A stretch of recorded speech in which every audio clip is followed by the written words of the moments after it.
पृष्ठाय भूतले श्रीमते भक्ति वेदांत स्वामी निति नामिने नमस्ते सारस्वते देवी गौरवाणी प्रचारिणे निर्विशेष शून्यवादी पाश्चात्य जय श्री कृष्ण चैतन्य प्रभु नित्यानंद श्री अद्वैत गदाधर श्रीवासादि गौर भक्तवृंद हरे कृष्णा कृष्णा कृष्णा हरे हरे हरे राम राम राम हरे हरे। हरे कृष्णा।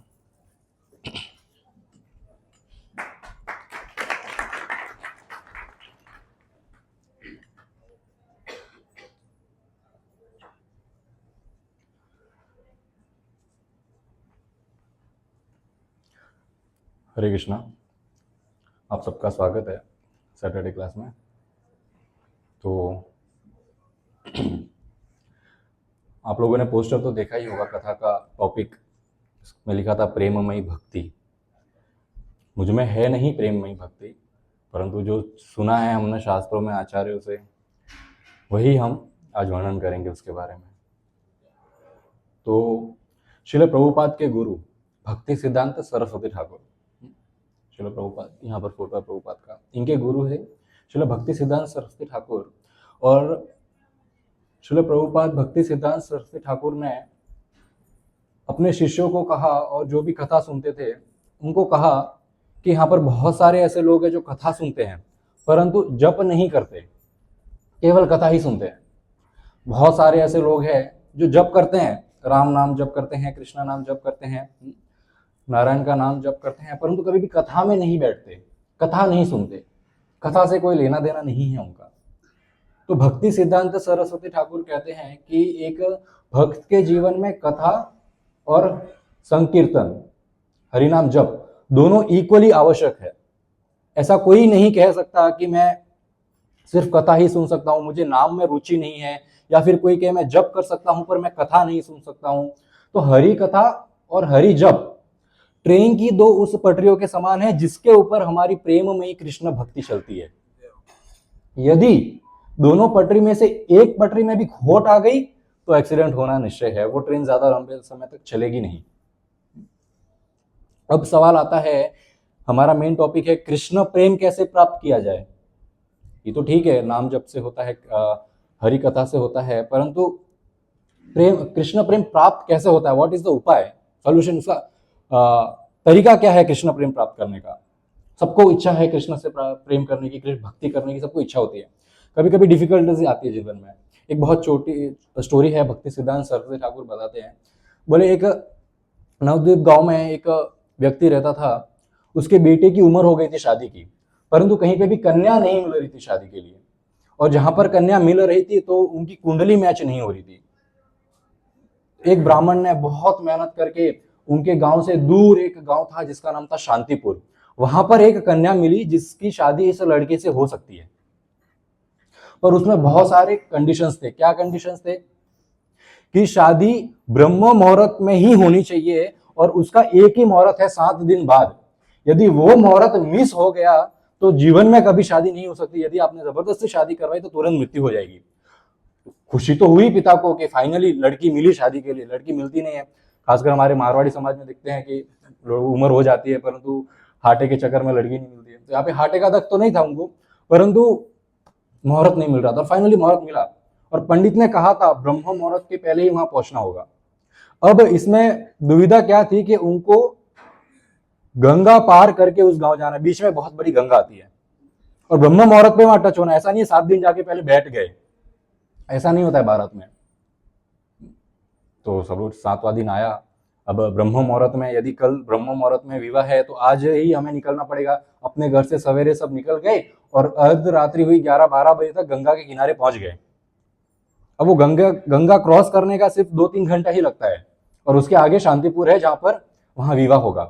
तो पूरे बाराती, माता पिता लड़का दूल्हा बना हुआ, पूरे बाराती वहां पर पहुंच गए और नाव में बैठ गए। अभी रात को नाव मिलनी भी तो बहुत मुश्किल होती है। समहाउ उनको एक नाविक मिल गया। उससे वो पिताजी ने बहुत याचना करी कि कैसे भी करके, रात को नाव चलती नहीं है यमुना में, रात को नहीं जाते, पर बोलते आप डबल पैसे ले लो, जितना धन चाहिए उतना ले लो, मुझे मंगला मंगला 4:30 के पहले शांतिपुर पहुंचा दो। वो नाविक के मन में लालच आ गया, बोले डबल धन दे रहा है। तो उसने भी अपने, बड़ी नाव है, बहुत सारे वो चाबुक चलाने वाले लोगों को भी बुलाया कि सब लोग आइए, बहुत सारा धन मिलने वाला है, 3 घंटा मेहनत करनी है, सिर्फ पूरे महीने का धन एक ही रात में मिल जाएगा। सब लोग तैयार हो गए और नाविक ने प्रॉमिस कर दिया उस व्यक्ति को कि आपको हम सुबह होने से पहले ये गंगा के उस पार पहुंचा देंगे। सब लोग बहुत खुशी खुशी नाव में बैठ गए। अंधेरा, स्ट्रीट लाइट वगैरह उस समय नहीं हुआ करती थी। अब उन्होंने चाबुक चलाना शुरू किया। अंदर वो लोग शादी के गीत गा रहे हैं, औरतें, सब लोग बहुत खुश है। ऐसे करके आधा 1 घंटा बीत गया, अभी तक शांतिपुर नहीं आए। 2 घंटे बीत गए तो पिताजी परेशान होने लगे और वापस उस नाविक के पास गए कि बोले क्या हुआ, अभी तक किनारा आया नहीं, अभी तक शांतिपुर आया नहीं। तो वो नाविक ने बोला अरे हाँ चिंता मत करिए, बस थोड़ी देर में ही आ रहा है, हम लोग फुल मेहनत कर रहे हैं, बहुत मेहनत कर रहे हैं। फिर 3-4 घंटे बीत गए, 5 घंटे बीत गए, 5 बजने को आए और सुबह हल्की हल्की किरण दिखनी शुरू हुई सूर्यदेव की। अब पिताजी वो खुश हुए पहले तो, अरे हाँ मतलब लाइट दिख रही है, मतलब गाँव आ गया है, अब हम पहुंचने वाले हैं। धीरे धीरे सूर्यदेव और ऊपर हुए, हर जगह उजाला हुआ और देखा अभी तक वो वही किनारे पे खड़े हैं, आगे ही नहीं बढ़े। तो चिंतित हो गए, ब्रह्म मुहूर्त तो चला गया, 4:30 बज के तो निकल गए, 5-6 बज रहे हैं। बहुत क्रोधित हुए, बोले आगे क्यों नहीं बढ़ रहे हम, अभी तक तब से यहीं खड़े, पता ही नहीं चला रात को। तब वहां पर सवेरे सवेरे गंगा में स्नान करने जो भक्त आते हैं, उन्होंने कहा क्या हो गया, आप झगड़ा क्यों कर रहे हैं? बोल रहे हम रात से इस नाव में बैठे, नाव आगे ही नहीं बढ़ रही है। तब वो गंगा में डुबकी मारकर देखता है तो नाव का जो एंकर होता है वो अभी तक जमीन में ढसा हुआ है, वो ऊपर लेना उसको भूल गए, जिससे कि नाव को एक स्थान पे रखा जाता है, वो भूल गए। भक्ति सिद्धांत सरस्वती ठाकुर बताते हैं कि इसी प्रकार भौतिक संसार में हम जीव जो है फंसे हुए हैं, कृष्ण को प्राप्त करने की इतनी कोशिश कर रहे हैं, फिर किसी ब्राह्मण के रूप में कोई भक्त हमारे जीवन में आते हैं और बताते हैं शांतिपुर में कृष्ण मिल जाएंगे। शांतिपुर का अर्थ क्या है? जहां पर शांति मिले, पीस। यहाँ पर शांति नहीं है भौतिक संसार में, हर जगह झगड़े वगैरह चलते हैं। भक्त के जीवन में शांति हो सकती है, पर जो भक्ति नहीं करता है उसका जीवन बड़ा दुविधा में है। तो हमें शांतिपुर जाना है, हमने एक्सेप्ट भी कर लिया, हम रोज कथा भी सुन रहे हैं कि शांतिपुर जाना है, यानी कि गोलोक जाना है, भगवान की भक्ति करना है, सब सुन लिया, परंतु हम नाव में भी बैठ गए, चलो शांतिपुर, परंतु हमारे कुछ कुछ ऐसे अपराध होते हैं, ऐसे अनर्थ होते हैं जो हमको वहीं बिठा के रखते हैं, आगे बढ़ने ही नहीं देते। बहुत मेहनत कर रहे हैं, हम कथा सुन रहे हैं, चाबुक चला रहे हैं, यानी जप कर रहे हैं, परंतु जो हमारे अनर्थ है, प्रजल्प है, फालतू की बातों में टाइम वेस्ट करना, भक्तों का अपराध करना, कथा का अपराध करना, नाम का अपराध करना, वो हमें जो है आगे बढ़ने नहीं देता है। तार मध्य सर्वश्रेष्ठ नाम संकीर्तन, निरअपराध नाम ले ल पाया प्रेम धन। जो प्रेम धन है कृष्ण का, जो हमारी सबकी इच्छा है, उसका एकमात्र सॉल्यूशन क्या है? निरअपराध नाम ले ल पाया प्रेम धन। बिना किसी अपराध के जब नाम जप होगा तब कृष्ण प्राप्ति हो सकती है। तो हरि कथा और हरि जप यही एकमात्र ऑप्शन है कृष्ण को खुश करने का। संसार में दूसरे कलयुग में अपने इंद्रिय तृप्ति के लिए बहुत सारे ऑप्शन मिलेंगे हमको। बोले यहाँ पर पोहा है, पोहा पसंद नहीं है, चलो दूसरे के यहाँ पे वड़ा पाव खाएंगे, चलो इडली वड़ा खाएंगे, पाव भाजी खाएंगे, बहुत सारे ऑप्शन है इंद्रिय तृप्ति के लिए। ये कलर का कपड़ा पसंद नहीं है, ये कलर का कपड़ा पहनेंगे। ये यहाँ घूमने नहीं जाना है, मायापुर नहीं जाना, वृंदावन जाएंगे, वृंदावन नहीं जाना है तो फिर द्वारका जाएंगे, तीनों जगह नहीं जाना है तो गोवा घूमने जाएंगे, कहीं नहीं जाना है राजस्थान। ऑप्शन है हमारे पास घूमने के। कलयुग में रहने के अनेक ऑप्शन है, कलयुग से बाहर निकलने का केवल एकमात्र ऑप्शन है, वो है कृष्ण प्रेम। नाम विलु कलिकाले नहीं आर धर्म। कृष्ण ने भगवत गीता में कहा है ना, सर्वधर्म परित्याज्य। बोले सर्व धर्म छोड़कर मुझे यहाँ पर वही कृष्ण चैतन्य महाप्रभु के रूप में आते हैं और चैतन्य चरितामृत कहते हैं। नाम विनु कलिकाले नहीं आर धर्म। नाम जप के अलावा, हरि कथा के अलावा कलयुग में दूसरा कोई ऑप्शन ही नहीं। आप नहीं कह सकते कि मैं नाम जप नहीं करता हूं, मैं कुछ और करता हूं, मैं भगवत धाम चला जाऊंगा, मैं ये करता हूं भगवत धाम चला जाऊंगा। दूसरा कोई धर्म कृष्ण बोलते मैंने बनाया ही नहीं, आप करोगे क्या? एक ही ऑप्शन है। भक्ति सिद्धांत सरस्वती ठाकुर बताते हैं कि ये जो नाम जप करते हैं हम हरे कृष्ण, इसमें भगवान का नाम ले रहे। भगवान कौन है? हमारे परम पिता है। तो जो नाम जप है ये पिता के समान है, और जो हरि कथा है ये माता के समान है, राधा रानी के समान है। और हमारा गौड़ीय परंपरा का रूल क्या है? हम कृष्ण को अकेले पूजा नहीं करते, या फिर सिर्फ राधे राधे नहीं करते हम, या फिर सिर्फ जय श्री कृष्ण नहीं करते, हम दोनों को मिक्स करते हैं, हरे कृष्णा। जिसमें राधा रानी भी आ गई, कृष्ण भी आ गए, और दोनों के बिना ये जो है संभव नहीं है कृष्ण प्रेम। भक्ति सिद्धांत सरस्वती ठाकुर बताते हैं कि ये माता रूपी जो हरि कथा है और पिता रूपी जो हरि नाम है, जिसके जीवन में ये माता पिता है, ये केवल वही व्यक्ति है जो अनाथ नहीं है। इसके अलावा हर व्यक्ति संसार का अनाथ है। जो नाम जप नहीं कर रहा है, जो हरि कथा नहीं सुन रहा है, उसको बायोलॉजिकल माता पिता तो संसार में मिल जाएंगे, हर जन्म में मिलते हैं। माता पिता, पत्नी, बच्चे, मित्र हर जन्म में मिल जाएंगे, परंतु ये माता पिता जो है हरि नाम और हरि कथा, ये हर जन्म में नहीं मिलता। और जिसको ये नहीं मिलता वही सबसे बड़ा अनाथ व्यक्ति है इस संसार में। जब उड़ीसा के राजा 500 वर्ष पूर्व उड़ीसा के राजा महाराज प्रताप रुद्र ने, अभी राजा है तो राजा के महल में तो बहुत नाच गाना कीर्तन होती है, तो बहुत अलग अलग इंडिया के अलग अलग स्टेट से आर्टिस्ट आते हैं, लोग कथा करते हैं, वहां पर कीर्तन करते हैं, और वो किस लालसा में आते हैं कि राजा के दरबार में आए हैं, तो जाहिर सी बात है धन मिलेगा। जितना ज्यादा धन दिया उतना अच्छा कीर्तन किया, जितना ज्यादा धन दिया उतनी अच्छी कथा की, और धन नहीं मिला तो फिर बोले कथा नहीं करनी हमें। परंतु ये सब देख रहे हैं, कौन देख रहा है? प्रताप रुद्र, महाराज प्रताप रुद्र ये सब देख रहे हैं। और फिर एक दिन महाराज प्रताप रुद्र जो है सार्वभौम भट्टाचार्य के साथ जगन्नाथपुरी की जब गलियों में जाते हैं, वहां पर महाप्रभु को नृत्य करते हुए देखते हैं, और सार्वभौम भट्टाचार्य से कहते हैं, आइचे प्रेम, आइचे नृत्य, आइचे हरिध्वनि, नाही काही देखी, नाही काही सुनी। बोले ऐसा नृत्य, ऐसा डांस और ऐसा हरिध्वनि, ऐसा प्रेम भगवान का मैंने आज तक किसी आर्टिस्ट में नहीं देखा, किसी व्यक्ति में नहीं देखा। कौन है ये व्यक्ति? सार्वभौम भट्टाचार्य कहते हैं देखने भी नहीं मिलेगा कहीं पे। ये साक्षात कृष्ण, ये साक्षात राधा रानी कृष्ण का प्रेम लेकर आई है। ये राधा और कृष्ण का एक रूप है, और ये पैसों के लिए कीर्तन नहीं कर रहे। मोस्ट इंपॉर्टेंट बात, ये पैसों के लिए कीर्तन कथा नहीं कर रहे। हम सात्विक भागवत रखवाते हैं, हम कीर्तन रखवाते हैं, तो कभी कभी भौतिक संसार में आप देखोगे रॉकस्टार कीर्तन होता है, ये कीर्तन होता है, जितना ज्यादा पैसा दिया उतना ज्यादा कीर्तन किया, उतना जोर से कीर्तन किया। तो ऐसा पैसा देके जो कीर्तन सुना जाता है, पैसा देके जो कथा सुनी जाती है, उसमें आनंद सबको आता है, पर हृदय में जो कृष्ण प्रेम का बीज है वो ग्रो नहीं होता, वो ऐसा कैसा बंजर ही रह जाता है।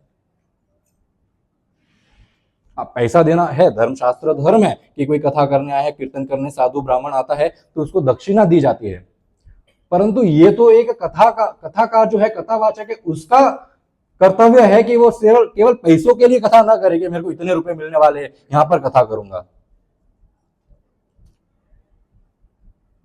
निमि महाराज ने वशिष्ठ ऋषि को यज्ञ के लिए बुलाया था, वशिष्ठ ऋषि को दूसरा न्योता आया था इंद्र के, वहां पर भी इंद्र है देवताओं के राजा, अधिक धन मिलेगा, तो बोले मैं वहां पहले जाऊंगा, यहाँ पर बाद में आऊंगा। निमि राजा ने बोला इतना टाइम किसके पास है कि आप कब वहां जाएंगे, कब आएंगे, तब तक जीवन ही खत्म हो जाएगा। किसी और ब्राह्मण से बोल के मैं यज्ञ करा लेता हूँ, भगवत प्राप्ति कर लेता हूँ। तो पैसों के लिए लोग कथा करते हैं। बीच में एक यूपी के कोई कथावाचक का वीडियो आया था। एक व्यक्ति थे जो कथा करते थे, छोटे मोटे गांव में बुलाते थे, वो अपनी साइकिल पे जाते थे, कथा करते थे। धीरे धीरे कथा में ज्यादा लोग आने लगे और ज्यादा लोग बुलाने लगे, तो कथावाचक का रुतबा बढ़ता गया। फिर एक बार 1000 लोगों का कुछ प्रोग्राम हुआ, तो बाबा को बुलाया कथा के लिए, तो बाबा ने डिमांड करनी शुरू करी।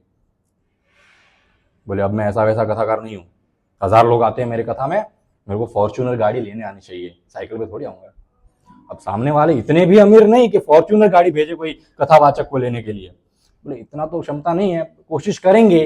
कथा का दिन आया, सवेरे गाड़ी भेजी वैगनर। बाबा गुस्सा हो गए, आप लोग ने देखा होगा किसने वीडियो, तो यहाँ पर वो बाबा गुस्सा हो गए, बोले मेरी बहुत अभी ऊंची पहचान है, अब मैं ऐसे वैगनर में कथा करने नहीं चाहता, मेरे को फॉर्च्यूनर कार मिलेगी तो ही कथा करने आऊंगा, वरना कथा करने नहीं आऊंगा। वहां 1000 लोग वेट कर रहे हैं कि कब महाराज जी आएंगे और कथा करेंगे। और कथा में वो क्या करने वाला है?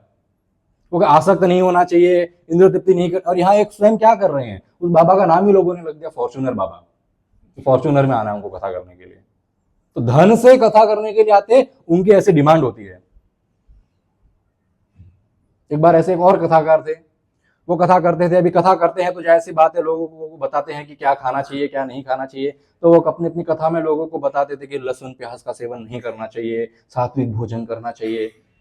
तो उनकी बीवी जो है, उनकी पत्नी कभी कथा में नहीं आती थी, और बाय चांस एक दिन आ गई वो कथा में, और उसने सुन लिया उसके पति कथा कर रहे हैं कि देखो प्याज लहसुन नहीं खाना चाहिए, चाय कॉफी नहीं पीनी चाहिए। तो बेचारी ने सोचा अरे मैं कितनी मूर्ख हूँ, मैं सदैव मेरे पति को खाने में लहसुन प्याज मिला के दे देती हूँ, बेचारे को पता भी नहीं चलता होगा, ये तो खाता ही नहीं है, फिर आज मैं खाने में लहसुन कांदा नहीं डालूंगी। वो घर गई, रात्रि का समय हुआ, उसने खाना बनाया बिना प्याज लहसुन का। अब ये कथाकार महाशय गए घर पे, जैसे ही पहला निवाला लिया, टेस्ट से मालूम पड़ जाता है उसमें लहसुन कांदा है कि नहीं, उसने थाली को फेंक दिया। बोले इसमें लहसुन कांदा नहीं डाला। वो बीवी कहती है आप कथा में कहते हो ना कि लहसुन कांदा नहीं खाना चाहिए। बोले वो मेरे लिए नहीं है, सुनने वालों के लिए है, मैं खा सकता हूं, मेरे को तो मेरे पैसे मिलने चाहिए, पैसे मिलेंगे तो मैं लोगों को ये भी बोल दूंगा कि शादी भी मत करो, ब्रह्मचारी बन जाओ, जितने पैसे उतनी अच्छी कथा। तो ऐसी कथाएं सुनने से न कथाकार का उद्धार होता है, न श्रोता का उद्धार होता है। अब महाप्रभु का जो प्रेम प्रतापरुद्र ने देखा तो बड़े अचंभित हो गए।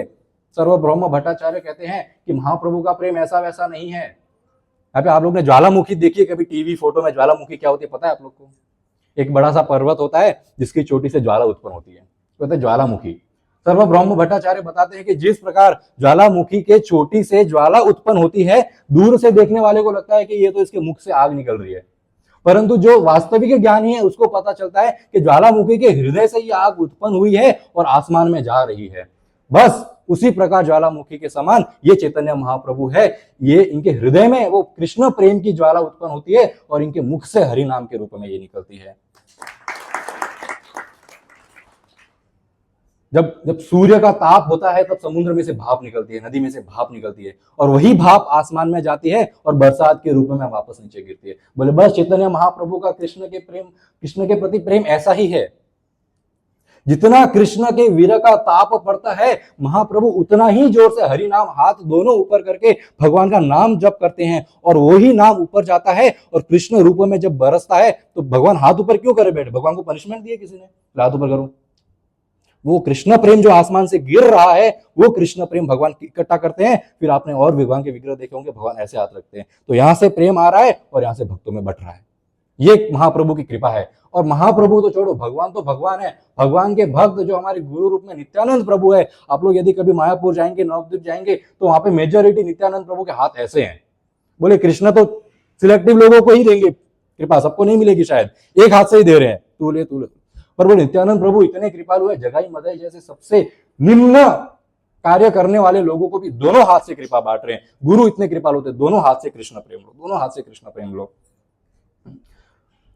तो अभी चैतन्य महाप्रभु के बारे में हमने सुना, बहुत कीर्तन कर रहे हैं, पूरे दिन कीर्तन कर रहे हैं, परंतु सिर्फ कीर्तन नहीं कर रहे, दिने हरि कीर्तन और प्रभु दर्शन, रात्रे राय स्वरूप संगे लीला आस्वादन।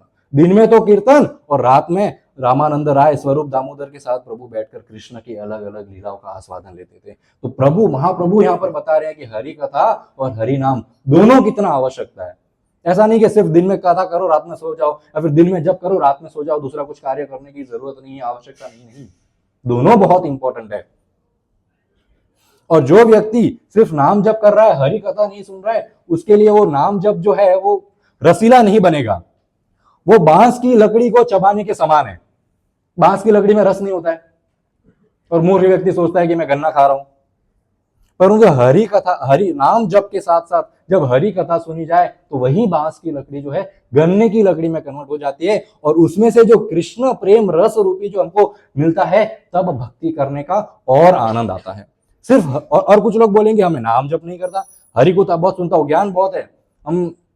आप कहीं पे राजस्थान में चले जाओ, किसी को बता दो हम मुंबई में ऐसे ऐसी कथा सुनते हैं, तो आप शुरू करो, उससे पहले वो कथा खत्म भी कर देगा सामने वाला, इतना ज्ञान भरा हुआ है। सब चीज का ज्ञान है। हिरण्यकशिपु कौन है, हिरण्यक्ष कौन है, प्रहलाद महाराज कौन है, ब्रह्मा जी ने किसको श्राप दिया, किसने किसको आशीर्वाद दिया, सब डिटेल है, पूरा ज्ञान है। वेदे रामायणे चैव इतिहास भारते तथा अंते च मध्ये च हरि सर्वत्र गहिते। बोले 4 वेद पढ़ लो, आप रामायण पढ़ लो, इतिहास है, महाभारत पढ़ लो, 18 महापुराण पढ़ लो, उप पुराण पढ़ लो, 108 उपनिषद पढ़ लो, संहिता पढ़ लो, बोले लेफ्ट टू राइट पढ़ लो, सब जगह केवल और केवल जो है हरि सर्वत्र गायते, केवल हरि के ही गुणगान मिलेंगे। और हर शास्त्र का यही उद्देश्य है कि व्यक्ति हरि नाम जप करे। परंतु हम काशी चले गए, विश्वनाथ चले गए, वहां पर सालों साल बैठकर तपस्या करके ज्ञान प्राप्त कर लिया, परंतु नाम जप में अभी भी रुचि नहीं है, तो वो ज्ञान कुछ काम का नहीं है। आज 300 वर्ष पूर्व एक मायावादी बहुत बड़े सन्यासी काशी में बैठ के अपना जो भी उनका ध्यान तप होता है वो कर रहे थे, परंतु उनको कुछ कमी लग रही थी हृदय में। बोले मजा नहीं आ रहा है, इतनी मेहनत कर रहा हूं, इतना सालों से सन्यासी हूं, पर मजा नहीं आ रहा है। और तब काशी में एक बार उन्होंने देखा मायापुर से कुछ भक्त, गौड़िया भक्त संकीर्तन करते हुए जा रहे, आनंद में उछल रहे हैं, रो रहे हैं, दोनों हाथ उठाए प्रभु का नाम जप कर रहे हैं। तब ये मायावादी देखा ये लोग तो गृहस्थ है, मैं सन्यासी हूं, समाज की नजरों से मैं तो ऊंचे लेवल पे हूं, ये छोटी जाति पे है, मैं भी परम ब्रह्म पे ध्यान लगा रहा हूं, ये भी परम ब्रह्म पे ध्यान लगा रहे हैं, परंतु मेरे को आनंद क्यों नहीं आ रहा है और ये लोग रो क्यों रहे हैं आनंद में, ऐसा क्या है इनके पास जो मेरे पास नहीं है।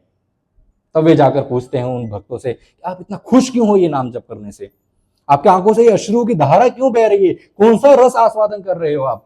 तब वो बताते हैं हम तो महाप्रभु का नाम जप कर रहे हैं और महाप्रभु ने जो कृष्ण और राधा का नाम दिया है उसका जप कर रहे हैं, उससे हमको आस्वादन आ रहा है। तो वो सन्यासी बोलते हैं मेरे को भी ऐसा आस्वादन कर, मेरे को भी ऐसा रस चाहिए, कहाँ मिलेगा। बोले नवद्वीप जाइए, मायापुर जाइए। तब वो सन्यासी मायापुर जाते हैं, अनंत दास बाबा जी के शरण में जाते हैं और कई दिनों तक क्वेश्चन पूछते हैं। अभी कोई व्यक्ति धर्म चेंज कर रहा है या फिर संप्रदाय चेंज कर रहा है तो उसको बहुत सवाल होते हैं, सारे सवाल पूछते हैं और उनको अनंत दास बाबा जी के जो आंसर है उससे जो उनको जो संतुष्टि नहीं मिलती, वो संतुष्टि अनंत दास बाबा जी के जो बिहेवियर है वो देखकर मिलती है और वो भक्त कन्वर्ट हो जाते हैं। सवाल पूछा, जवाब मिला, ठीक है, अभी भी थोड़ी सी डाउट है मन में, पर जब अपने वो अनंत दास बाबा जी को देखते हैं, वो नाम जप कर रहे, रो रहे हैं और एक सन्यासी है उनके चरणों में भी गिर रहे हैं। बोले ये तो मेरे गुरु के समान है और गुरु अपने शिष्य के चरण में गिर रहा है। बोले ये तो मैंने कभी नहीं देखा, कोई संप्रदाय में ऐसा नहीं देखा, गुरु अपने शिष्य को दंडवत मार रहा है। बोले यही संप्रदाय में मेरे को रहना है और यही नाम जप करना है। वो तुरंत अपना मायावाद संन्यास छोड़ देते हैं और भगवान के भक्त बन जाते हैं।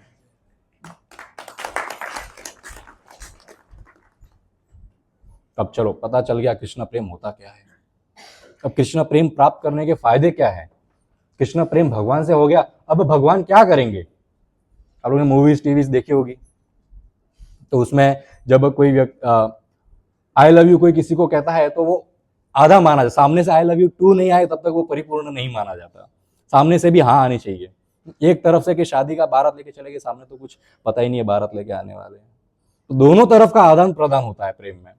यहाँ पर जब 9वें स्कंद में बताते हैं जब कृष्ण को, नारायण को अपने भक्तों से प्रेम होता है तब क्या होता है। 9वें स्कंद में अम्बरीश महाराज और दुर्वासा मुनि की कथा आती है, जिसमें दुर्वासा मुनि जो है अम्बरीश महाराज को मारने की कोशिश करते हैं, परंतु अम्बरीश महाराज तो भगवान के इतने बड़े भक्त है कि वो भगवान ने अपना साक्षात सुदर्शन चक्र अम्बरीश महाराज की रक्षा में रखा हुआ है। बोले आपको कोई टच भी नहीं कर सकता।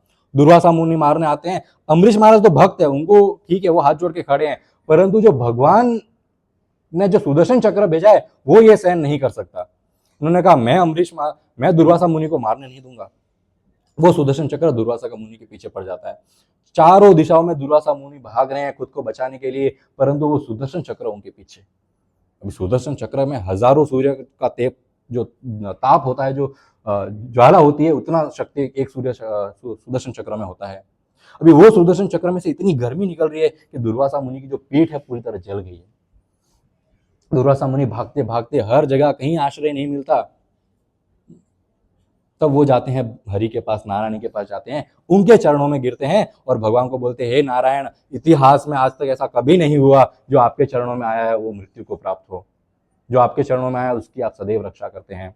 ये तो इतिहास में हमने देखा है। दुर्वासा मुनि बताते हैं आपके चरणों में बैठी लक्ष्मी कभी दरिद्रता को प्राप्त नहीं होती, अन्नपूर्णा कभी भूखी नहीं होती, सूर्य देव कभी अंधकार में नहीं जाते, दुर्गा कभी शक्तिहीन नहीं होती और सरस्वती कभी अज्ञानी नहीं होती। उसी प्रकार जब भक्त आपके चरण में आता है तो कभी उसकी मृत्यु नहीं होती। आप तो कृपालु हो, आपके हृदय में तो बोले करुणा भरी हुई है, करुणा निधि है आप तो, थोड़ी सी करुणा मुझ पर बरसाइए और मेरी सहायता करिए, सुदर्शन चक्र मेरे को मारने के लिए आ रहा है। तब भगवान नारायण क्या कहते हैं, हम भक्त पराधीनो हे अस्वतंत्र इव द्विज, साधु बैरग्रस्त हृदयो भक्त जन प्रिय, साधवो हृदयम अह्यम साधूनां हृदयम ते अहम, मद अन्यत ते न जानन्ति ना हम तेभ्यो मनापपि। नारायण कहते हैं कि हे दुर्वासा मुनि, आप कहते हैं मेरे हृदय में करुणा भरी पड़ी है, मैं करुणा बरसाऊं आपके ऊपर, परंतु माफ करना, मेरा हृदय इस समय मेरे पास नहीं है। साधवो हृदयम अह्यम, साधवो हृदय अह्यम, मेरा हृदय तो साधु के पास है, क्या करुणा बरसाऊं मैं, मेरे पास तो है ही नहीं हृदय। आप कहते हैं कि जो मेरे चरण में आता है वो कभी मृत्यु को प्राप्त नहीं होता है, मैं उनकी सबकी रक्षा करता हूं, परंतु माफ करना, हम भक्तम पराधीन हो, मैं तो भक्त के पराधीन हूं, मैं अस्वतंत्र हूं, हे अस्वतंत्र इव द्विज, मैं अस्वतंत्र हूं, मैं इंडिपेंडेंट नहीं हूं, मेरी इच्छा से काम नहीं चलता है। भगवान कहते हैं काम मेरे भक्तों की इच्छा से चलता है। अरे भक्तों को तो छोड़ो, साधु भैर ग्रस्त हृदयो भक्तेर भक्त जन प्रिय, जो मेरे भक्त है उनके हाथों बिक चुका हूं मैं, क्या सहायता करूं मैं आपकी। अगर आपको सहायता चाहिए जाओ अम्बरीश महाराज के पास, मेरा हृदय वहां पर है और करुणा उसमें भरी हुई है, वहां से मिलेगी करुणा, मेरे पास कुछ नहीं है। तब दुर्वासा मुनि को समझ आता है एक बार भगवान का अपराध कर लिया तो चलेगा, भक्तों का अपराध किया तो नहीं चलेगा। वे तुरंत जाते हैं अम्बरीश महाराज के पास, माफी मांगते हैं। श्रीमद् भागवतम के 10वें स्कंद में कालिया मर्दन लीला हम सबने सुनी है, किस प्रकार कृष्ण जो है कालिया के ऊपर नृत्य करते हैं। अब कालिया के ऊपर जब कृष्ण नृत्य करते हैं तो वहां पर नाग कन्या आई हैं, तो कालिया की जो पत्नियां हैं वो आई हैं, वो कहती हैं कि हे कृष्ण, हमने तो शास्त्रों में सुना है कि लक्ष्मी देवी ने हजारों वर्ष तपस्या करी है, तब आपके चरणों की उनको सेवा प्राप्त हुई है।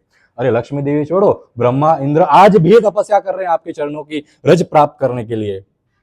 अरे उनको छोड़ो, जो आपसे मिलना चाहता है उसको तो अपना कैरेक्टर भी लूज करना पड़ता है। बोले शिव जी गोपीश्वर बन गए, नारद की गोपी बन गई। बोले इतने महान भक्त अपना सब कुछ छोड़ रहे, इतनी मेहनत कर रहे आपके चरणों के रज प्राप्त करने के लिए, ये कालिया ने ऐसा क्या किया है जिसको रज इतनी आसानी से मिल गई। ना तो इसने तपस्या करी है, ना इसने कुछ भक्ति करी है, न इसको आपसे प्रेम है, इनफैक्ट ये तो लोगों को यहाँ परेशान कर रहा है। हे कृष्णा, फिर कैसे इसको आपकी कृपा प्राप्त हुई। भगवान कहते हैं कि इसके अंदर कोई गुण नहीं है, इसके अंदर कोई क्वालिटी नहीं है मेरा कृपा प्राप्त करने के लिए, परंतु क्योंकि भक्त प्रियजनों ये आपसे कनेक्टेड है और आप मेरी भक्त है, इसके लिए मैंने इसको अभी तक मारा नहीं है और अभी तक इसके ऊपर कृपा और मेरे चरण बरसा रहा हूं। भक्त की कृपा से भगवान प्राप्त होता है। भगवान कहते हैं कालिया तो कुछ नहीं है, इससे बड़े बड़े राक्षस हिरण्यकशिपु, हिरण्यकश्यप, कंस, रावण, पूतना और ऐसे अघासुर, बकासुर, वत्सासुर, कितने सारे राक्षसों को यूं मारा है, किसी को माफ नहीं किया मैंने आज तक, पर इसको अब तक मारा नहीं है। क्यों? आपसे कनेक्टेड है, आपका पति है, आप मेरे भक्त हो, इसलिए मैं इनको कुछ भी नहीं करूंगा। ब्राह्मणों ने प्रसाद देने से मना कर दिया, कुछ नहीं कहा प्रभु ने। क्यों? क्योंकि ब्राह्मण पत्नियां कृष्ण की भक्त थी। भक्त भक्त प्रियजनों, जो भगवान वो भक्तों के भक्त है उनका भगवान जरूर भला करते हैं। अब हम नाम जप करते हैं तो बहुत सारे लोग बाहर हमको मैंने भी सुना है और आप लोग ने भी शायद सुना होगा, बोले कि काउंट करके क्यों नाम जप किया जाता है, गिनना क्या है इसमें, हृदय से करो नाम जप, हृदय से भगवान का नाम लो, ये गिनने से क्या होता है। भगवान तो असीमित है, आप लोग भगवान को सीमित बना रहे हो गिनने से। परंतु हम जब शादी में खर्चा करते तो बराबर एक एक नोट गिन के करते हैं, 2 करोड़ का खर्चा, 3 करोड़ का खर्चा, 4 करोड़ का खर्चा। जब स्वादिष्ट व्यंजन खाने हैं तो बराबर आज मैं 10 रसगुल्ले खाऊंगा, आज मैं 10 रोटी खाऊंगा, इतनी पनीर की, सब कुछ काउंट करके अच्छे से किया जाता है। कितना बैंक बैलेंस है, हर थोड़ी देर में काउंट किया जाता है, इतना बैंक बैलेंस है। फिर प्रभु का नाम जब क्यों आप खाली दिल में लेना चाहते हो, बाकी सारे कार्य आपको शाश्वत सामने चाहिए, दिखने चाहिए, परंतु प्रभु का नाम नहीं उच्चारण होना चाहिए, ये लोगों की मान्यता है। श्रीनिवास आचार्य कहते हैं संख्या पूर्वक नाम गान नितभिः, बोले संख्या पूर्वक नाम जप करना चाहिए। श्री रघुनाथ दास गोस्वामी तो भक्तों को जो दंडवत मारते थे वो भी काउंट करते थे कितने दंडवत मारे हैं, बोले 1000 दंडवत कृष्ण को और 2000 दंडवत कृष्ण के भक्तों को, दिन के 3000 दंडवत रघुनाथ दास गोस्वामी मारते थे। अंदाजन कुछ नहीं होता है, काउंट करेंगे रिकॉर्ड रहता है कि इतना मैंने आज नाम जप किया है, इतने दंडवत मारे हैं। और दंडवत की बात करें तो आजकल तो लोग दंडवत भी नहीं मार सकते ढंग से, नाम जप तो बहुत दूर की बात है। बोले नाम जप तो जब भगवान की कृपा, भक्तों की कृपा होगी तब होगी, परंतु मंदिर में आने के बाद लोग दंडवत भी नहीं मार सकते। भक्ति में आने के बाद भी लोग कंजूसाई करते दंडवत मारने में भी, तो वैरायटी के, कोई पुशअप दंडवत मारता है, बोले शर्ट टच नहीं होना चाहिए जमीन पे, खराब हो जाएगा। अरे अंदर हृदय इतने जमाने से खराब पड़ा है, उसको धोने की टेंशन नहीं है। शर्ट खराब हो जाएगा, पूरा दंडवत नहीं मार सकते, हाथ आगे करके नहीं जोड़ सकते, ऐसे ही खाली दंडवत मारेंगे ऋषभ के समान। कुछ कुछ लोग तो और भी हरी बोला है, दंडवत तो छोड़ो, भगवान को हाथ भी नहीं जोड़ सकते, भगवान के आगे जाके फ्लाइंग किस देते भगवान को। अरे ये कौन सा नियम है, ऐसे भगवान की भक्ति नहीं होती है। शीरा करो नमस्कार, अगर दंडवत नहीं मार सकते तो हाथ जोड़िए, अपना सर झुकाइए और भगवान को प्रार्थना करिए, वो भी भगवान एक्सेप्ट करते हैं। लोगों से हाथ भी नहीं जोड़े जाते। और अब हम कृष्ण प्रेम की बात कर रहे हैं, तो कृष्ण प्रेम की जो मूर्तिमान स्वरूप है यशोदा मैया, उसके बारे में भी डिस्कस करना होगा। यशोदा मैया का जो प्रेम है वो देखकर वृंदावन वासी और जो आसमान में बैठे देवता है वो भी हंस रहे हैं। बोले देखो ये परम ब्रह्म है, ये परम परमेश्वर है, परम पिता है सबके। यशोदा के हाथ में छोटी सी लाठी देखकर तो कैसे डर के भाग रहे हैं। बोले इनके डर से तो यमराज अपना कार्य कर रहे हैं, इनके डर से सूर्य उदय और अस्त हो रहा है, इनके डर से पूरा संसार चल रहा है, माया देवी संसार को चला रही है, और ये एक यशोदा मैया से डर रहे हैं। अरे वेदों में भगवान का इतना गुणगान है, वेदों में सबसे श्रेष्ठ भगवान है, फिर भी ये भगवान यशोदा मैया से डर रहे हैं। हंसी आ रही है देवताओं को, ब्रिजवासियों को हंसी आ रही है ये देखकर। जब संदीपनी मुनि के आश्रम में थे भगवान, जब शिक्षा ग्रहण कर रहे थे, और संदीपनी मुनि से जब गुरु दक्षिणा के बारे में कहा तो उन्होंने कहा मेरे पुत्रों को वापस ले आओ। कहाँ गए पुत्र? बोले समुद्र में डूब गए हैं। तब भगवान कृष्ण वरुण देव के पास जाते हैं। जैसे ही वरुण देव कृष्ण को आते हुए देखते हैं, हाथ जोड़कर खड़े हो जाते, बोले मैंने नहीं लिया उनको, मैंने नहीं लिया। बोले कहाँ है बच्चे? यमराज जी लेके गए। बोले तो भगवान वहां से यमराज जी के पास जाते हैं, मृत्यु लोक में जाते हैं। यमराज जी जैसे ही कृष्ण को आते हुए देखते हैं, हाथ जोड़कर खड़े हो जाते हैं, बोले आइए आइए प्रभु आइए। कृष्ण बोलते क्यों लिया पुत्रों को? यमराज जी कहते मेरी कोई इच्छा नहीं थी पुत्रों को लेने की, वो तो आपके दर्शन की अभिलाषा थी मेरे को, अदरवाइज तो आप आते नहीं, आसानी से मिलते नहीं हो। हाँ योगी यहाँ कहीं हजारों हजारों वर्ष से ध्यान में बैठे हैं, अभी तक उनको दर्शन नहीं दिए, मेरे को क्या दर्शन दोगे? मैं तो तपस्या भी नहीं कर रहा हूं, मैं तो अपना जो कर्म है वो कर रहा हूं सिर्फ, और कर्म से तो भगवान मिलते नहीं है, भगवान तो भक्ति से मिलते हैं। तो बोले मैं छोटा सा गेम खेला है सिर्फ आपके दर्शन प्राप्त करने के लिए। और भगवान ने जो बोले, वो जो भगवान से यमराज वरुण जैसे देवता भी भयभीत होते हैं, भय का मूर्तिमान स्वरूप भी जो कृष्ण से भयभीत होता है, वो कृष्ण यशोदा मैया से डरकर भाग रहे हैं। परीक्षित महाराज कहते हैं ऐसे यशोदा और नंद बाबा को मेरा साक्षात दंडवत प्रणाम है। बोले जिनके चरणों की रज प्राप्त करने के लिए पूरा संसार तड़प रहा है, वो कृष्ण, वो परम ब्रह्म नंद बाबा के पादुका अपने सर पर लिए नंद बाबा के पास जा रहे हैं। बोले ऐसे भगवान कहां देखने मिलेंगे आपको? जो कृष्णा, जो दानव कृष्ण का नाम सुनकर दूर भाग जाते हैं, वही कृष्ण यशोदा माई के हाथ में लकड़ी देखकर भाग रहे हैं, रो रहे हैं। रुदंतम मुहुर नेत्रम युग्मम मृजंतम करम भोज युग में ना स आतंक नेत्रम। बोले जो आतंकवादी आतंक मचाते हैं ना संसार में, वैसा आतंक कृष्ण के आंखों में दिख रहा है, इतना डरे हुए हैं। बोले गेम नहीं खेल रहे, ये नाटक नहीं कर रहे, वास्तविक यशोदा मैया से डर रहे हैं। क्यों? प्रेम उस लेवल का है। अपने कर कमलों से कृष्ण आंखों को मचोल रहे हैं ऐसे, ताकि जो काजल है वो पूरी गोल हो जाए, और यशोदा मैया को बता रहे मैया देखो जगत का नाथ हूं, जगन्नाथ हूं मैं, काली आंखों वाला। मैया बोलती होगा तेरे घर पे, यहां पर तूने मटकी कैसे फोड़ी? भगवान कहते हैं मटकी तो जो विधाता ने लिखा है वो तो होकर ही रहेगा, झूठ भी नहीं बोल रहे, विधाता खुद ही तो है।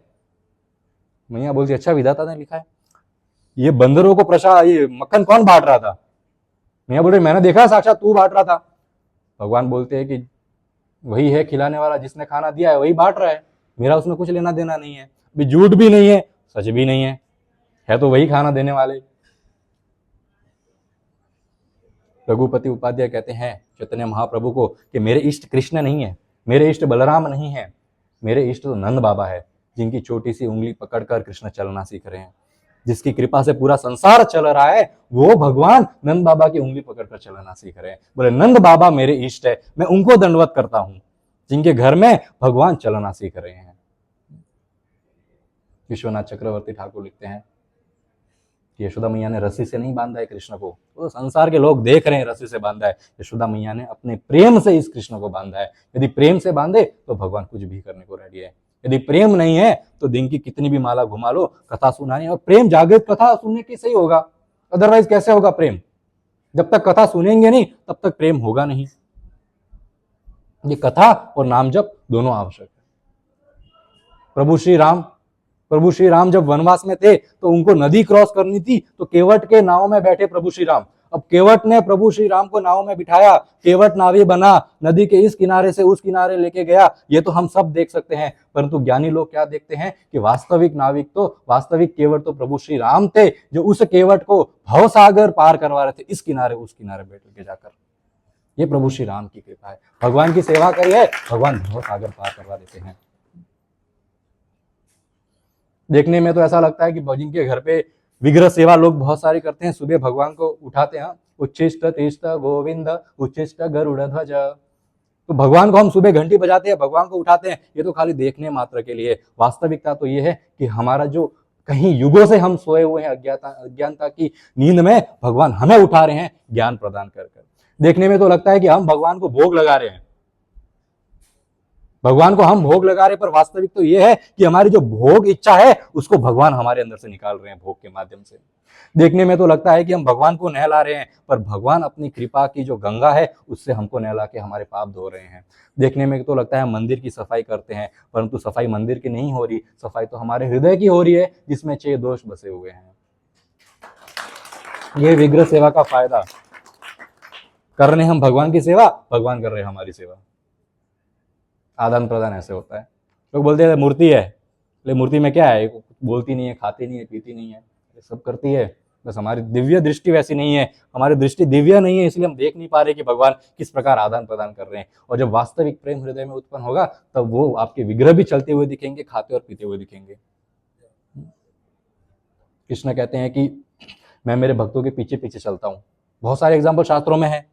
जब भगवान गौएं चराने लेके जाते थे, जो बछड़े होते थे वो कृष्ण के इर्द गिर्द घूमते थे, तो कृष्ण बछड़ों को आगे रखते थे और खुद पीछे पीछे चलते थे। क्यों? कृष्ण कहते हैं निरपेक्षम मुनिम शांतम निर्वैरम समदर्शनम अनुव्रजे अहम नित्यम पूयेति अंघ्रि रेणुभिः। भगवान कहते हैं जो मेरे भक्त जो निरपेक्ष है यानी जिनकी अपेक्षा नहीं है संसार के लोगों से कि ये व्यक्ति मेरे को खुश करेगा, ये व्यक्ति मेरे को खुश करेगा, अपेक्षा नहीं है लोगों से। मुनिम शांतम, मेरे भक्त है शांत स्वभाव के हैं। निर्वैरम समदर्शिनम, बोले वैर नहीं है इनको किसी से, दुश्मनी नहीं है, बहुत इंपॉर्टेंट। हर एक के हृदय में मेरे को देखते हैं, सबको एक समान देखते हैं। ऐसे भक्त जब चलते हैं तब मैं उनके पीछे चलता हूं, और उनकी जो रज उड़ती है उनके चरणों से वो मेरे को स्पर्श करती है, और मेरे अंदर ही सारा संसार, पूरा ब्रह्मांड मेरे अंदर बसा हुआ है, पूरा संसार पवित्र होता है केवल मेरे भक्तों की रज से। अब चैतन्य महाप्रभु और नित्यानंद प्रभु डिस्कस करते हैं साक्षी गोपाल के बारे में। नित्यानंद प्रभु कथा कर रहे हैं, चैतन्य महाप्रभु सुन रहे हैं। अभी क्यों सुन रहे हैं वो कथा? किसी की शादी की कथा सुन रहे हैं। क्या है भगवान को लेना देना, किसी ब्राह्मण की शादी हो रही है कि नहीं हो रही, भगवान को क्या उससे लेना देना। परंतु भक्त का प्रेम ऐसा है कि वृंदावन छोड़ के उड़ीसा आ गए भगवान साक्षी गोपाल के रूप में, वो भी चलकर विग्रह के रूप में, और वो भी भक्त के पीछे। ऐसे नहीं भक्त यूं चुटकी बजाते यहां से वहां पहुंच जाए, मन की गति से चलते हैं भगवान तो, परंतु भक्त तो मन की गति से नहीं चलता है, भक्त तो अपनी गति से चलता है। उस भक्त के पीछे, भक्त की गति से भगवान भी पीछे पीछे चलते हुए आ गए। भक्त के साथ हमेशा भगवान रहते हैं। एक भक्त बहुत अच्छी कथा बताते हैं कि किस प्रकार एक गृहस्थ व्यक्ति था, बहुत अच्छी भगवान की सेवा पूजा करता था, धन धान्य सब अच्छा था और परिवार भी सब सुखी था। तो उसका एक नियम था, रोज सुबह वो जो है नदी के किनारे वॉक के लिए जाता था। अब भगवान की कृपा उसके ऊपर ऐसी बरसी हुई थी कि वो जब चलता था ना तो उसके पैरों के साथ साथ बाजू में भगवान के पैरों के निशान भी आते थे। अदृश्य रूप में भगवान सदैव उसके साथ चलते थे। बड़ा खुश था वो कि भगवान सदैव मेरे साथ मॉर्निंग वॉक के लिए आते हैं। धीरे धीरे बिजनेस में लॉस होना शुरू हुआ, रिश्तेदारों ने छोड़ दिया, अपनों ने छोड़ दिया, बहुत दुख आया जीवन में। परंतु उनका नियम था जो नदी के किनारे मॉर्निंग वॉक के लिए जाना, वो पक्का था। क्यों? भगवान साथ में चलते थे वहां पर तो। और जब जीवन में दुख आया और वो जब नदी के किनारे चल रहे थे तो भगवान के जो पद चिन्ह थे दिखने बंद हो गए। बड़ा दुख हुआ, फिर भगवान गायब हो गए, आ ही नहीं रहे। दुख में लोग तो साथ छोड़ते, भगवान ने भी साथ छोड़ दिया। फिर उसने धीरे धीरे अपना कारोबार फिर जमाया, फिर धन धान्य आने लगा, रिश्तेदार वापस आने लगे, हर जगह सुख समृद्धि हो गई। और उस समय भी जब वो नदी के किनारे चल रहा था वापस पद चिन्ह आ गए। बोलते भगवान आप बहुत गलत करते हो, मैंने तो सोचा था आप मेरे शुभ चिंतक हो, परंतु आपने तो मुसीबत के समय मेरा साथ छोड़ दिया, मैं अकेले था यहाँ पर। भगवान कहते तेरे को ऐसा लग रहा है। बोले जब तेरी मुसीबत में तू था और जब तू चल रहा था और तेरे पैरों के पीछे जो निशान आ रहे थे ना, वो मेरे निशान थे। मैंने तो तेरे को गोदी में उठाया हुआ था, उस समय मैं चल रहा था और तेरे को संभाला हुआ था। और अब तेरा दुख जब खत्म हो गया है, अब वापस तेरे को चला रहा हूँ और मैं तेरे साथ चल रहा हूँ। ये भगवान की कृपा भक्तों के साथ इस प्रकार भगवान रहते हैं। भगवान के भक्तों में तो अनेक भक्तों का नाम आता है। कुंती देवी देख लीजिए, जीवन में कितने दुख आए कुंती देवी के। बच्चे छोटे थे तभी राजा पांडु की मृत्यु हो गई, उनकी दूसरी वाइफ माद्री की भी मृत्यु हो गई। युधिष्ठिर, भीम, अर्जुन, सदैव और नकुल, सबके सब कुंती को संभालने पड़े। जैसे तैसे दुश्मनों के घर में रह रही थी, जैसे तैसे बच्चे बड़े हो गए तो उन लोग ने छल करके उनको वनवास भेज दिया। 1 साल अज्ञातवास, 13 साल वनवास भेज दिया। उसमें भी वैक्स का घर बना के जलाने की कोशिश करी, कितनी पीड़ाएं आई। उसके बाद इतना बड़ा युद्ध हुआ। कुंती देवी कृष्ण जब हस्तिनापुर छोड़ के जाते हैं ना, सब युद्ध खत्म हो जाता है, सब वापस वेल सेटल हो जाता है। कृष्ण बोलते हैं अब तो सब ठीक है, मैं जाता हूँ द्वारका वापस हस्तिनापुर छोड़कर। तब कुंती वहां पर हाथ जोड़कर खड़ी रहती है कि प्रभु, जब तक हमारे जीवन में दुख था तब तक आप हमारी सहायता, इस प्रकार हमको गोद में लेकर बैठे थे। आज आप जब जा रहे हो, तो आज हमारी जब मुसीबतें खत्म हो गई तो आप हमको छोड़ के जा रहे हो। कुंती देवी कहती मैं तो यही प्रार्थना करती हूँ, जो मुसीबतें आई उससे अधिक मुसीबत आए मेरे जीवन में, बारंबार मुसीबत आए। क्योंकि जब जब मुसीबत आई है तब तब मैंने आपको याद किया है, और जब जब मैंने आपको याद किया है तब आप मेरे सामने से हाथ फैला के खड़े थे। भगवान, वो कृष्ण जो कुंती के जीवन में इस प्रकार हाथ फैला के खड़े थे, वही भगवान वृंदावन में ब्रजवासियों की सेवा करने के लिए इस प्रकार हाथ करके खड़े थे। गोवर्धन ऊपर उठा लिया, जब वर्षा हो रही थी, इंद्रदेव ने बहुत वर्षा करी थी, उनकी सहायता के लिए ऐसे हाथ उठा लिया। वही भगवान जब महाराष्ट्र में आते हैं, वही कृष्ण पांडुरिक के घर आते हैं, इस प्रकार इंतजार कर रहे हैं घर के बाहर कब पांडुरिक बाहर आएगा। और वही भगवान जगन्नाथपुरी जाते हैं तो दोनों हाथ आगे करके खड़े रहते हैं भक्तों को आलिंगन करने के लिए। और वही भगवान जब चैतन्य महाप्रभु बनकर आते हैं तो दोनों हाथ ऊपर रखते हैं और कृष्ण प्रेम की जो बरसात है वो सबके ऊपर बरसाते हैं। भगवान वही है, बस कार्य अलग अलग कर रहे हैं, अलग अलग युग में अलग अलग स्थान पर आकर। तो हमारा जो भाव है भगवान को प्रसन्न करने का, वो प्योर होना चाहिए। यदि हृदय में भाव नहीं है, हृदय कठोर है, तो फिर कुछ नहीं हो सकता। ये कथा और ये कीर्तन, ये नाम जप एक पारसमणि पत्थर के समान है। कथा और कीर्तन ऐसा पारसमणि है, पारसमणि पत्थर है, जो कोई किसी भी वस्तु को यदि टच कर ले पारसमणि, तो वस्तु सोने की हो जाती है। और यही हरि नाम और हरि कथा रूपी जो पारसमणि है, ये जब दोनों हमारे साथ में रहता है, जो पत्थर रूपी हृदय है ये सोने का बन जाता है। महाप्रभु गौरांग सोने रूप में उनके रूप का बन जाता है और भगवान से का प्रेम उसके अंदर फिर प्रज्वलित होता है। इसलिए हरि कथा और ये बहुत इंपॉर्टेंट है। ठीक है, थैंक यू सो मच। हरे कृष्णा। किसी को कोई सवाल है?